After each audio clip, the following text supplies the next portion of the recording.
परिवर्तन news live, बातमी अशी जी व्यवस्था बदलेल। शेतीची वीज 8 तासांवरून 4 तास, संतप्त शेतकऱ्यांचं आमरण उपोषण सुरू। उपोषणाचा आजचा दुसरा दिवस। वाडी वस्तीवरील सिंगल फेज वीज पुरवठा पूर्ववत करण्याची ही मागणी।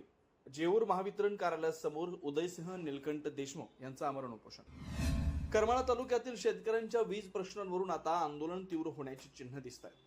शेतीसाठी मिळणारा 8 तासांचा वीज पुरवठा 4 तासांवर आणल्याच्या निषेधार्थ तसेच वाडी वस्तीवरील सिंगल फेज वीज पुरवठा पूर्ववत करण्याच्या मागणीसाठी उदयसिंह नीलकंठ देशमुख यांनी जेऊर येथील महावितरण कार्यालयासमोर आमरण उपोषण सुरू केलं। दिनांक 7 जून 2026 पासून जेऊर येथील महावितरण कार्यालयासमोर हे आमरण उपोषण सुरू आहे। शेतकऱ्यांना शेतीसाठी पूर्वी 8 तास वीज पुरवठा मिळत असताना तो 4 तासांवर आणण्यात आल्यानं शेतीचं नियोजन विस्कळीत होत असल्याचा आरोप आंदोलनकर्त्यांनी केला। याशिवाय वाडी वस्तीवरील सिंगल फेज वीज पुरवठा रात्रीच्या वेळी वारंवार बंद केला जात असल्यानं नागरिकांना अनेक अडचणींचा सामना करावा लागतोय।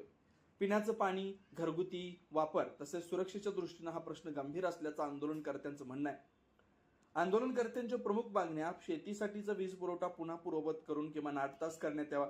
वाडी वस्तीवरील सिंगल फेज वीज पुरवठा रात्री बंद करण्याची पद्धत तात्काळ थांबवून नियमित वीज पुरवठा सुरू ठेवावा। शेतकऱ्यांच्या न्याय मागण्या मान्य होईपर्यंत आमरण उपोषण सुरूच राहील अशी भूमिका उपोषणकर्ते उदयसिंह नीलकंठ देशमुख यांनी व्यक्त केली।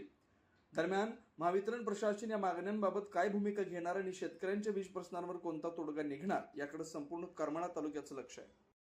आपल्या भागातील राजकीय, सामाजिक, शैक्षणिक, सांस्कृतिक आणि क्रीडाविषयी बातम्या पाहण्यासाठी आपण आमच्या परिवर्तन न्यूज लाईव्ह या YouTube चॅनेलला सबस्क्राईब करा आणि बेल आयकॉन दाबायला विसरू नका।